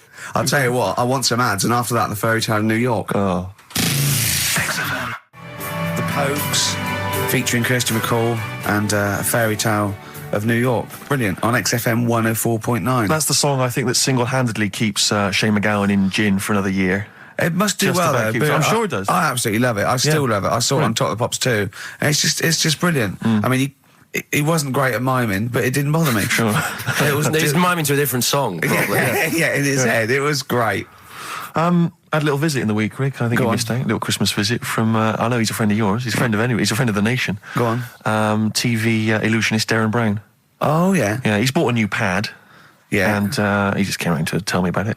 Yeah. And it's interesting because... Somewhere to keep his guns. Exactly. And I can never know kind of how much, he's just playing with your mind, experimenting. But he was telling me about the place, and They apparently... say he loves you? he's got a B-day in the house. Now, we were discussing B-days because... Never understood that. I've never got my head around it. To this He's day... not I've- meant to. Well, no. But I don't think I've ever met anyone who's used a B-day. Oh, Darren Brown does. He's known as the cleanest arse in Modern Magic. Yeah. Shiny arse, they call him. But we were chatting about it, I don't really know, to be truthful, I don't really know how you use them. I don't know. Well, I assume you just sort of go over it and let... But do you face the wall with your knees on the on the tiles, or do you face away from the wall? No, it's sort of like you just, I don't. And no. you know it's got the little Do you nozzle. sit on it, or do you sort of hover above it? Do you I hover feel- over it and just splash things onto them? No, it's a little jet, isn't it? It does it for you, doesn't But it? is there a jet? This is what I'm wondering. Is there a jet it's of water that it's goes up the crap? It's like it's a drinking fountain. That's You used to what have I'm in school. thinking, yeah. Which I remember Mr. Mellows used to embarrass himself every time. I go, no, he's the middle logo, Mr. Mellows. Yeah. It's not a B-day. We're not at your French, cottage again. yeah. I don't. B-day sounds French. I'm assuming it's French. After they're probably so embarrassed about just sort of like squatting over a hole. Yeah. They go, well, at least we can clean it. Are they? Because I haven't been to France for years. But are they still persevering with the They're public still toilets, going just with a it. hole in They're the still ground? got. I mean, I think they have got. Has a single Frenchman travelled anywhere else in the world? Yeah, and goes, seen that now. This you is can actually uncomfortable. I know. My trousers go You go down to the. Delhi, and I think there's proper decent porcelain. I know. I can't believe it. I think they have got the flush ones now, mainly for the tourists. Sure, yeah, But I've yeah, never yeah. really understood that. But it's not. You don't go in. It's not like because they're literally crapping into an open sewer, aren't they? That's the French approach to the public lavatory. Do they have the bidet next to the hole? no. The toilet is a toilet, isn't it? Right. But it's just like. It's sort of like it's like going in the bottom of a shower with a big hole at the bottom. But I don't And know. do you? I mean, again, not wishing to get graphic, but do you use the bidet instead of the toilet paper? Is it used in conjunction with, or I mean, instead do of? you know what? I've honestly never used a bidet. Because it's not but- really a working class thing, is it? The bidet. No, but well, it sort of came in with sort of like purpose-built houses, didn't it? They sort of like shot up all over the. No pun intended. All over the sort of 70s. You know what I mean? It was like in salmon pink. There was toilet, sink, and bidet. Yeah, we won't yeah, be yeah. using the bidet. Exactly. Fill it with ice. Put some beer in that. Yeah, Because yeah. none of my friends washes their arse. There are people who refuse to touch their, the hole with the hands, and they only use a bidet. So if they're at a party and there's no bidet, Well, Carl doesn't like feeding his bollocks for cancer because he says he doesn't like the texture of them. sure. Well, so I mean, so he'd probably love a bidet if he didn't But have are to there go. kind of upper class women who just waddle into the dining room in sophisticated trousers around their ankles, going, "Where's the bidet? It's filthy." Where's the bidet? I don't know what We was- use the paper. The what? I think the fish was off. I'm going berserk up there. Get me a bidet. Yeah, why don't you lie on the floor? Or I am climbing into the sink and turning the tap upside down. That's the only way I can do it. Yeah. Bidet. Thoughts on bidets? Have you ever used one? Well, no, you told me all this, but you still haven't got to the bottom of how you use them. No, I I don't know. I You don't know how what- to use it. Do they come? You need to ask Darren Brand. Does it come with like instructions, like a flat pack I kit think or you're supposed to something? know. about- I think you're supposed to. If you've bought a bidet, the assumption is you know how to use it. Imagine someone installing it and going, there you go, it's a bidet. Go, could you show me how to use it? Well, you like this? Well, no, go to the toilet first. Do the whole thing. Otherwise I won't know in I'll context. just sit here in the corner. That's fine. Okay. You well, do, just, do you read a magazine when you're normally going? Or Well, what I might do. do, but I mean, I don't really want to do it with you here. But how will I know? Exactly. I need to know how you transport yourself from the lavatory to the Do you bidet. remember when we were trying to offer Carl money to have a shower with Johnny? Yeah. just a weird some of the thing to- highlights of the year. That's a weird thing to do. Yeah. We nearly had him there, and then he didn't want us to watch. Yeah. We said, well, how do we know that you've done it or not? Yeah. He went, you are definitely bent.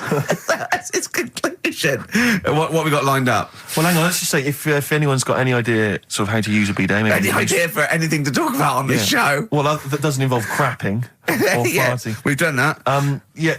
We haven't done little Chinese fellas or the gays yet. That's still to come in the second hour. Ian.Camfield@xfm.co.uk if you've got any thoughts on bidets or just, lavatories generally. Richard Ashcroft on XFM, Check the Meaning. I think that was out this year and we enjoyed it, so we I played suddenly had a thought then that, someone like Richard Ashcroft, who's really cool. I mean, I think one of our greatest rock and rollers, really. He writes great tunes, does great albums. The Verve, already in history. I just suddenly thought of him listening to this and thinking, I wish they wouldn't play my songs because I don't want to be associated with that drivel. Yeah. Yeah. Most people get a buzz out of it, get it on the radio. Do you think people say, don't let Gervais Guilty by Merchant- association. Do you know what I mean? I love that song. I love Check the Meaning. I thought it was a lovely song. And he's thinking, they're going to sandwich it to be talk about little gay Chinese fellas and bidets. Yeah. Yeah. And it's going to make me look What worries bad. me, Rick, is that there, if we had to draw up some kind of list of artists who would allow us to play their songs, it's going to be such a short list. Gary Glitter, it's just going to be a few people who, are slightly more shameful than us. I just thought of something. There are 1 billion people in China, and I assume it's the same percentage of homosexuality occurs as that to 1 billion, 1 in 10. That means there's 100 million little gay Chinese fellas running around. Richard Ashcroft, if you're listening, I apologise for that last... Think about it. John Lennon, you okay? War's over. I heard a DJ in the week, I won't say who it was, but sort of like a cheesy sort of housewife choice DJ, and he played that, and he went, weird one that, isn't it? What do you think of that the first time you heard it? Strange one. John Lennon, Yoko Ono, war is over. Here's the moment at least out there. I love that. Oh. What does he mean? That's exactly what I want from a DJ. That kind of insight. We were talking before the break about how many little Chinese fellas there are. Yeah. Billions. An awful lot of them. Brilliant, good, more the merrier. Are you familiar, Rick, with the scary fact, I don't know, Camford, if you're aware of this, and it's chilling. I don't know where I've heard this from, but apparently, and this is kind of legend, I didn't just make this up, this is well known, that if all the Chinese people in China, right, no, come on, if they all jumped up and down at the same time, apparently, this is what they say, apparently it would cause a tidal wave that would wipe out America. That would destroy America. I love the idea of coordinating that. Brilliant. Well, I like the idea, firstly, they don't need weapons of mass destruction, they don't need nuclear weapons, because they got that threat They can't constantly. have on that, you can't count a tidal wave as a weapon of mass destruction. Or jumping. Tony Blair could send in sort of people, UN people going, look out for anyone jumping. Exactly. Because all they need is an immense sort of skipping rope. Oh yeah, once a little fella in Japan holding one end, exactly. little fella in Russia holding the other. Exactly, yeah. And they go, on your marks, you'd have a lot of coordination over that one little... Maybe like someone like Mr. Motivator, kind of coordinating it all from the top of the wall, sort of looking down. The Chinese equivalent. Yeah. That would be... Because I think that's why they built the wall. I think that's why they built the To Great jump Wall. off the wall. Exactly. They just climb on that wall. That's the way it's done. That's the threat. And that's why America started the space race, because you can see it from space. Exactly. So they go... They're up there monitoring constantly. This is Eagle to Houston. There's lots of little Chinese fellas about to jump. Yeah. This is Houston. Are they wearing them lampshade We just need to hats? confirm they're Chinese. Are they wearing those... are they wearing those comical hats that look a bit like a lampshade? They Yes, are. They are. We just have to confirm they're Chinese. Because if I was the leader of China, what is the name of it? Is he the king of China? We're so ill-educated, Is aren't he we? the king of China? The czar of China? King, is it? What is it? Is Chairman Mao still there? Is he It's still chairman someone. Chairman someone else, probably. The new chairman. I Or don't chairwoman, know. don't be sexist. And Actually, when I said there's a billion people in China, so there's 100 million little gay Chinese fellas, someone phoned up to say half of them are women. yeah. Well, of course. Yeah. Straight on the phone with that. Well, I meant little lesbian fellas or little gay fellas. Yeah. I mean, I wasn't being sexist. But if I'm I just was- saying there's probably 100 million little gay Chinese people. What worries me, Rick, is if I was the premier of China, or if it was some of the people I went to Is school it with. premier? Oh, whoever it is, the king of China. If I was the king of China, right?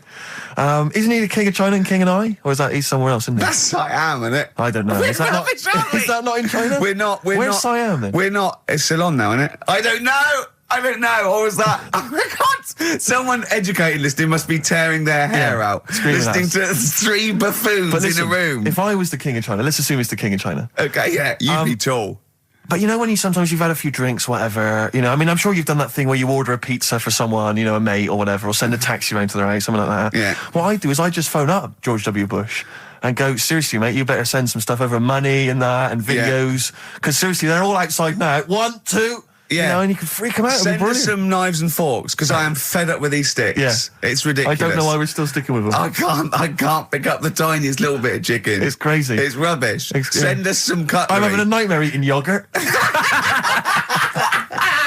Oh dear. This is 104.9 Racist FM. Absolutely. Jonah Louis. Should we apologise for that? Not at all, no. That's all right, Stand by it, yeah, it's That good. was his follow-up to You'll Always Find Me in the Kitchen at Parties. Yeah. One of my favourite lyrics. She was into French cuisine, but I ain't no cordon bleu. Brilliant. Yeah, looking forward to playing that in the new year. What happened to B.A. Robertson?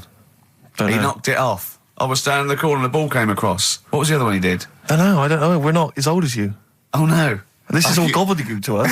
XFM 104.9. That's Jonah Louis. Yeah, you're not listening to classic gold. Amazingly. I've still got my own teeth. I think, Rick, I was the subject of a Christmas con in the week. What, you mean you bought something for £4, then saw it for £3.90 as you walked home? That would make me livid. Because I've seen you really livid. I'm absolutely furious. When I bought my PlayStation, I saw I could get it for £5 cheaper down the road. I was absolutely And fuming. you'd already walked to about 19 places, Oh, God, I remember. yeah. I actually left you after about an hour. Yeah. No, I do. I'm furious because I got to get a bargain. I hate feeling that I'm being ripped off. Yeah. And I'll tell you this, I'm loving online shopping. Oh, the savings I'm making, Rick. Really? It's crazy. Really? Getting 15, 20 quid off some things. Is it really? Oh, amazing. But these things, I might point out, I like Jaguars and Mitsubishi cars. Exactly. Yeah, but it's worth shopping round. No, this was not so much a con. It was a con, but it wasn't so much one of those just a missed bargain. Yeah. Doorbell rings, answer it. It's a couple of girls. They must have been 13 or 14, maybe. Now, I've always had a problem with teenagers. I'm intimidated by teenagers. In case they call you a dork or something. Well, I mean, I told you before, I was walking down the street once, and there's two guys coming towards me. I mean, real losers. Do you know what I mean? Glasses, the spots, greasy hair. Do you know, really pathetic. And I was sniggering to myself. I was thinking, look at those losers. And as I passed them, I heard one of them look at me and say to his mate, look at that geek. I was furious. I was thinking, I'm allowed to call you a nerdlinger, but gee, I don't expect it back. I was really furious and upset. And so, as I say, these teenagers are at the door, and they were quite aggressive, quite aggressive girls. And they had a piece of A4 paper, and they went, "We're doing a sponsored thing." Yeah. But I didn't quite catch what it was they were doing that was sponsored. I think they sort of fudged it. They went, "We're doing a sponsor." Oh yeah. And I went, right. And they went, "Do you want to sponsor us?" Boy, they picked on the wrong person. I was a bit intimidated. I don't know why I said no. I was worried maybe it was part of some kind of, hidden camera show, Yeah. And so I said, yeah, all right, I'll sponsor you. So they handed me this form, and I always thought you were supposed to have quite an official-looking form for any sponsorship thing. But this was literally a piece of A4 torn out of a notepad. It was the back of a Gareth Gates poster. Exactly. And, with some blue tack on it. Yeah, well, and I looked at it, and I didn't really absorb it, but it had things like, Mrs. Jones, Mrs. Smith, 5 quid. Yeah. And then no one's actual address, just Finchley Road, nothing too specific. Yeah. So I wrote my name on and put down 3 quid. 'Cause a lot of people were giving fivers, but I thought, I'm not made of money, it's Christmas. I've got to buy gifts and stuff. So I Gave him a fiver and asked for change. yeah. Well, I gave them 3 quid. I said, I'll sponsor you for 3 quid. Best of luck. And they went, can we have the money? And I said, well, aren't you supposed to do the thing? And the woman the girl just looked at me, she just went, no. So I gave her 3 quid. But what difference does it make? Well, I'm assuming, though, that it's not going to any charity. It's no sponsored thing at all. But then I'm not being funny. The charity that it's not going to, you wouldn't have given to it anyway. It's true enough. So all that's happened is you're 3 quid But down. I'm 3 quid down. Yeah, but if it would have gone to charity, it'd be 3 quid down. The fact that it hasn't gone to charity doesn't matter because you wouldn't have given it to charity. Yeah, but if it had gone to charity, Rick, I'd have felt a little bit superior, a little bit smug. That would have kept me going for another 6 months. Whereas now it's just gone to a couple of weeks off the street, who are scamming people, possibly old people, Rick, and that's who I feel sorry for. They've not got a great deal of money. That's why I'm not worried about myself. I've got a bit of cash. What about the old people? Yeah. Although you are 3 quid down, which probably still hurts, doesn't it? It's still stinging. That's why I just like to tell you now, get off my chest. It's an Merry emotional Christmas. thing, yeah. Just be careful. If you're living up in North London, be careful. There's 2 girls that are going around. I expect, they might come to your door. But they might be wary. be genuine. No, I don't think so. No. They were common. They were very common. Do you know what I mean? Was the giveaway things like, Santa Claus had given £10, Exactly. Tony Blair had given a quid. Yeah. I know what you mean. Yeah, I think you were conned, mate. Yeah. Right. Won't Get Fooled Again by The Who. Ian, I'm going to ask your expert opinion. Is that not one of the greatest rock songs of all time? Yeah, if you'd have played the proper version of it. I know, but it's 6.5 minutes, and we usually do, but we just thought, it's Christmas, people want to, have him and more Jonah Louis. Yeah, but we could have played like the full 8 minutes rather than making the show sound like strolling round your local Asda with the Christmas songs with a little bit more racism. That to me sounds like fighting talk. You want a rock challenge, Canfield. You can't handle the truth. I'm gonna rock this out for the last 40 minutes. Can we put Keith Moon in the monolith? I was going to ask you. He's my favourite drummer of all time. Will you go along with that? Yeah, absolutely. So we got Lemmy and Keith Moon. Yeah. Are we making up a kind of super rock band here? We could do. That. We could make up a super rock band. That's far too passé. Let's call it the monolith of rock. It sounds more stupid. Okay. So we got Lemmy and Moon. Yeah. We need 3 more. So we need 2 more pillars of rock, and then one to stand astride it, like the metal angel of death. Now, Ian, you've hung out with some of the big rock names, haven't you? Yeah. No, I'm not going anywhere with this. I'm intrigued. Tell me some of the people you've hung out with. You've hung out with Maiden, have you? I've hung out with Maiden. don't you? I've been flying with Bruce Dickinson. Yeah.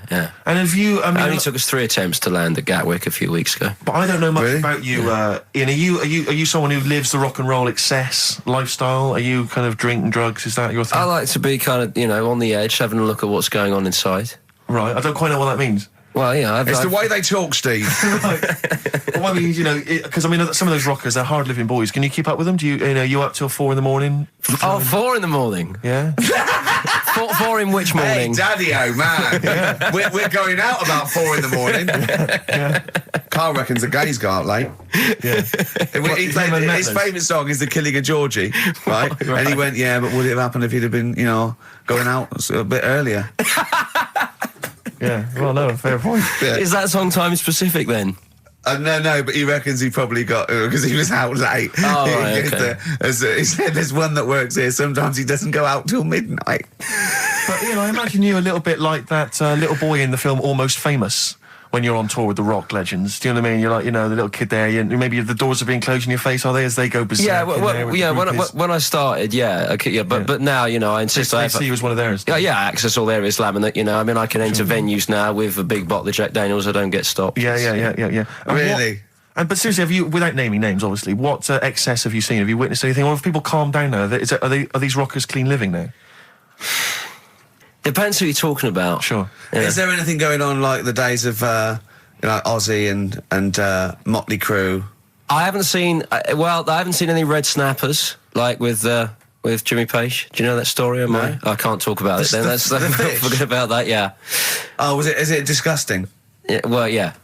But is it worse than talking about B-days and Ricky's farts? Kind of. Right, okay. Yeah. Yeah. Yeah, I know. You wouldn't want the instruction manual as to what happened with the red snapper like you do with the B-days. Sure. God. But don't, as I say, don't name names. Obviously, there's a sort of client, doctor confidentiality or whatever that you... Yeah, well, I saw... We know there's no one listening. Yeah. So it won't go further than the studio. I saw a member of a very big band play the Astoria recently, and they turned up at the Astoria about 15 minutes before they were going on stage, right? And someone said to them, "Is it good to be playing the Astoria?" To which he turned around and went, "Oh, right, are we in London?" Really? Oh, dear. And this person then... It wasn't Daniel O'Donnell, was it? I can only think of the Libertines. No, it's not a very big, huge band, is it? No. Bigger than that. Okay. Yeah. Okay. What other rock and roll excess do you want? Oh, I was told once that if you stay up for 2 days, the best thing to do is eat some yogurt.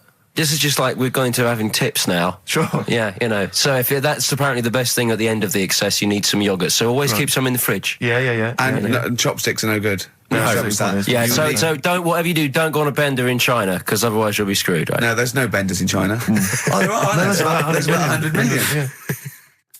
Another tune that I enjoyed this year, Rick. I don't know what your thoughts are on it. I'm fascinated to find out. Loving it. Jay-Z and Farrell and Frontin. What do you think, Canfield? Darkness #1? Yeah, well, they cheated, didn't they? Because they went and did their signing at HMV yesterday, so they getting like an hour of extra sales. Why is Just that so cheating, though? Well, I don't know. Well, I suppose Gary Jules could have turned up at Virgin down the road, couldn't he? And Yeah. Okay, well, then in that case, they're that going... deserves to be sort of #1, because at least it's potentially a sort of evergreen, sort of Slade type classic, and they are the biggest sort of band around at the moment. Canford, what are your thoughts? You love rock. What do you make of The Darkness? It's all right. They've been around for a while now. Sure. Another year, maybe. But they're all the ingredients of everything you like, I imagine. They've got a bit of glam, they've got a bit of Queen, they've got a bit of AC/DC. It's all in there. You've got a bit of Bruce Forsyth. You know what I mean? He's funny. They're a good fun band, aren't they? Yeah, they're all right. they're essentially just too close to novelty. But then so was Slade, in a way. Slade have only got this credibility resurgence in retrospect. At the time, they were a pop band that essentially were for teenagers and thugs. I'm not sure Canfield's going to be championing Slade, though, up there in the same way that he champions the Maiden. But you got to appreciate what Hold has done, surely. Yeah, I appreciate what Hold has done. But they only became cool, didn't they, when Oasis covered them? I genuinely always liked Slade, and I've still got a soft spot for him. But The Darkness, we'll have to wait and see. At least The Darkness weren't as irresponsible for the kids of today, though, because the amount of spelling mistakes that Slade were responsible for at school in the 70s must be atrocious. Putting the Zs in. Rubbish. Ian, I'm going to have to ask you for our third pillar of rock before the ad break. Right, well, we need. Who have we got? So we got Lemmy and Moon. Right, okay. I think we need to put in. We need a guitarist in there. We should maybe put in Keith Richards. I'm a little bit worried about the health scare because the kind of air pollution around any venue that this band might play with like Lemmy and Keith Richards there. Yeah, you know. especially See, I'm surprised at Keith Richards because I would have thought it was heavy enough for you, but the Stones have done enough to get in the annals of rock. Yeah. Okay, let's play some ads. Quick question: do you actually speak like this, Ian? What? You don't This actually is talk- it. This is your real voice. This is your real voice, yeah. Yeah. It's amazing. Do your daytime sort of voice, the X-list voice. Say it's fast. It's just coming up to 2 on XFM 104.9. After the break, we've got Feeder. Say that. It's just coming up to 2 on XFM 104.9. These are the ads. Trouble with that song is, don't know about it. It could sound like he's saying something to do with bell ends. Well, yeah. What? Heaven forbid. What? You think you meant that? Did he? Probably. No. That's The Darkness on XFM 104.9. Belen. Yeah. What other rude words are there? Cock. Yeah, that is rude. Yeah. Especially at Christmas. Especially at Christmas, yeah. It's a time for families. I know. Now listen, time for family. Now, Ian, Yeah. who is your fourth? We need a lead singer in this mega group, the monoliths of rock. Who we got? Lemmy, Keith Richards. We've got Keith Richards on guitar. We've got Lemmy on bass. Yeah. We've got Keith Moon on skins. Right. Some terminology coming out there. Yeah. Who's doing the Vox? Who's given Golden Tonsils Award? Robert Plant. He's gone for Plant. He's gone for Plant. A lot of trad names there. There is the group. The lineup is Moon, Lemmy, Richard, Plant. Okay. Now our competition, Steve. Name that group. Okay. What's the best, heaviest rock name ever? Sure. This is obviously not a name that already exists. No. Okay. My Any mate of thoughts mine yourself? came up with. I think it was Brain Hammer. which I like. Velvet Nazi 666. Sure. So we want the heaviest, most mental piece of death metal, headbanging, bleeding out your brains rock. Axe Attack. Okay. Please welcome to the stage, Christ on a bike. Please welcome to the stage. Oh, look at you. That would be great. Yeah. That would freak out the metalers. Yeah. Cheeky. Yeah. Oh, now listen. They need a manager. They need someone who could introduce them. They need someone to stand astride them. Who is the leader now? Who is the king of all that rocks? Well, it's obviously Tommy Vance, isn't it? Do you know what worries me, Rick? We've said Vance a lot today. I'm wondering, the kids today, do they know Tommy Vance? Are they What do you think of familiar that, with him? If they don't know, they shouldn't be listening. Okay. Fair enough. So Vance is their manager. He needs to. They're on at Wembley. He's got them on at Wembley. They're the greatest rock band of all time. We need the name. Please welcome to the stage. What are they called? Phone in, email in, and the prize we're gonna get some. We'll rummage through the bins as Get Carl normally get does. some old tat like Carl does, We'll dig some something in. VHSs, some CDs, greatest air guitar ever. Betamax. Yeah. Do we need to give out the numbers and Well, stuff? they can email, Don't get can't them they? to phone in. You don't want to talk to him, Ian, seriously. No, you don't. You know when what's his name says to Agent Starling as she's going to meet Hannibal, don't let him inside your head. Yeah. Don't talk to the listeners, Ian. Exactly, it's very much the same Please thing. I'm a bit concerned that my email's going to be besieged by people sending you links to how to clean out the B-Day. Well, that's all right. The week. But Nature what's of the the most mental, head bleeding, banging, brain hammer operation this band can be called? Call in. Rick, because it always amuses me. I know it's cruel to put you on the spot, but some of your former band names have always amused me. Well, the worst. The worst one. Right, I'll just leave this.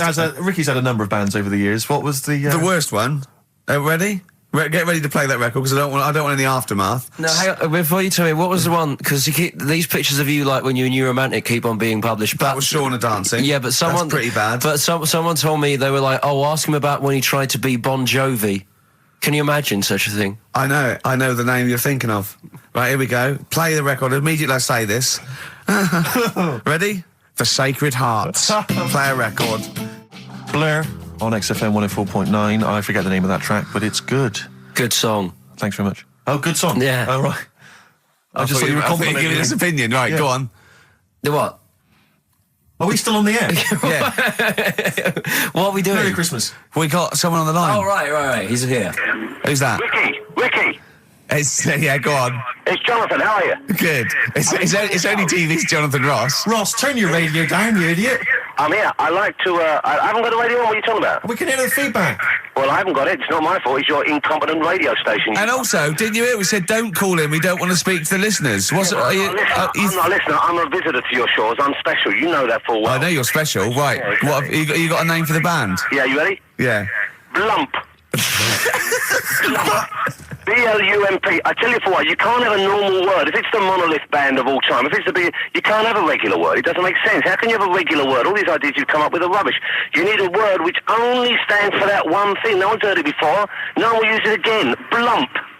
I can't help but feel that that's a more appropriate name for maybe one of Ricky's bands. I love seeing that picture of him in that band. You see it everywhere these days. He was like a girl. He was like a little girl in a suit. It's like a little dyke at a wedding. What was that? That's got to be the kettle calling the pot black, surely. I've always looked nothing but 100% heterosexual. We're not sure about. There's not anything wrong with it. I know that, but look at you. I actually had to get that in. There's not anything wrong with it. I'm Jonathan Ross. Oh dear. I was thinking the other day, right? Oh, yeah? The Comedy Awards. Yes, sir. You didn't have to say some awful things about poor celebrities, poor has-been celebrities with coke addictions and fat lips and faces that where surgery's gone wrong and everything. And when they're on the show, they're going, "Oh, you look lovely." Yeah, I'm nice so to them. good. Well, I'm nice to them to their face, but obviously when I'm not with them, I like to let my true feelings be known. What's wrong with that? That's how everyone Well, I'll is. tell you what, you can get anything off your chest you want on this show. Any celebrities you want to talk about? There's no one listening. Yeah, it's just between me and you. A lot of people listen. They listen to my show, and after they've had a few hours of good laughs, they like something bland to just cool them down afterwards. So they flip over. We know this happens. Did you mention my DVD on your radio show? You know what? tonight? I forgot to. I forgot to mention it. Christ. I forgot to mention it. I meant to mention by the office, but I forgot to mention it. And then I thought afterwards, it's not like he needs the cash, is it? It's There not we like go. it's not like he needs it. It's not like it is, but he's probably earned more money in a short space. You're like a lottery winner, and you've got about as much taste. You're like one of those burglars who's won the lottery. I am. I'm dressed like an Albanian window cleaner at the moment. Burglar from Reading who won the lottery, and now he's fritting it away on what? I do feel sorry for my neighbours. I've moved into a really nice place. I feel like it's the hillbillies. No, it's nice you've moved in there because it's nice. It's given them something to sort of talk about behind your back. You've Right. united the whole block. Right, go and play with some Japanese wind-up toys now. I'm Ross. going home to play Mario Double Dash with my son. It's going to be a good afternoon. I phoned you once after I finished my show. It's about 5 minutes past 3. Yeah. And I don't mind if I said, how you doing? You went, it's brilliant. You said, this is what you said. You went, everyone's out. Jane's taking the kids out. I've already masturbated twice and I'm playing with a new Japanese toy. I'm masturbating now. Yeah, Kings of Leon, Wasted Time on XFM 104.9. Sorry, I was sidetracked there by just some of the band names that came in. Now listen, I want to put in 2 of my own. I want to win that pile of tat out there, right? I've got 2 names here, okay? We should just remind people in case they've just tuned in. Oh yeah, what's Ian going on. Canfield has chosen his mega band of all time. He's got Keith Moon on drums, he's got Lemmy on bass, he's got Keith Richard on guitar, he's got, who have you got singing? Robert Plant. Plant, and their manager is Vance, but he needs to announce them at Wembley Arena. They're already sold out. They're at number 1 in the album charts. They're the greatest rock band of all time. And I've got 2 suggestions. Okay. What about this? Please welcome to the stage. Tungsten lung hemorrhage. Yeah, good. Yeah? Yeah. Please welcome to the stage. God dildo. God dildo, interesting. Nice juxtaposition there of God, the Almighty Creator, and a dildo. Nice use of some contrasting imagery there. Yeah. Powerful and topical. Tungsten lung hemorrhage. Yeah. We've had a couple also on the email. People didn't really include their names, but who cares? Please welcome to the stage, Balls of Steel. Balls of steel. Oh, man. Yeah. And we've had like Brain Hammer. Yeah. Brain hammer's good. I Lots like of brain hammer. brain-related stuff. Quite liking the idea of tumour fish. Juma fish. I like. Juma fish is very good. I like Juma fish. I just wonder if there's one more contender. I don't know who this was, Ian, that phoned in with it, but possibly it's topical. Deathly Hem. Yeah. Deathly Hem. It's brilliant. Oh, it's Deathly Hem. Please welcome to the stage, Deathly It's Hem. Deathly Hem. Who's that? We've got to give it to I don't know who that was. Oh, but, well, if you came up with Deathly Hem, email again. Deathly Hem. It's the greatest name for the greatest rock band of all time. Will you please welcome to the stage, Deathly Hem? It's golden tonsils. Isn't it? I went to. I was going to go see him once at the Camden Underworld about a year ago, and they had this sign up, right, saying that Graham Bonnet, who sung that song, had cancelled, right, and it said, "God willing, he'll be performing tomorrow." And just in case you thought he'd cancelled because maybe no one bought any tickets, the doctor's certificate was beneath the cancellation sign. Brilliant. Well, we've sung that a couple of times drunk, haven't we, Ian? Oh, but, at the top of our voice. We have done it. It is the best ever. Yeah, it is. Ben has won whatever you're giving away. Yeah, a Ben big came pile up with of Deathly crap that Hem. we find. Yeah, Deathly Hem. Yeah. I mean, if you are in a rock band, you're looking for a name, and you think you deserve that name, then write to us. We want to know that you're really heavy, and Ian Canfield would officially hand over the deeds of the name Bethlehem. Deathly Hem? Deathly Hem, yeah. Yeah. Deathly Hem. They only play at Christmas. You only play like big venues at Christmas, and it's all things about like fighting, like good versus evil, and God versus the devil. And you got to write songs like that. Yeah. Yeah. Deathly Hem on XFM 104.9. Perhaps that the debut should certainly be a concept album based on the Nativity play. Yeah, Brilliant. Nativity, yeah, Or that'd be just good. the whole kind of Old Testament in kind of rock form. Yeah, With like, it'd be extraordinary. It's the battle for humanity. Yeah. It's called Humanity Manatee, and it's a fight in the ocean of hell. Yes. Sure. Yeah. Sure. Yeah. I'd like to see a serpent maybe pictured That'd be a somewhere. serpent, isn't it? It's track there's a serpent. four. Track four. Yeah.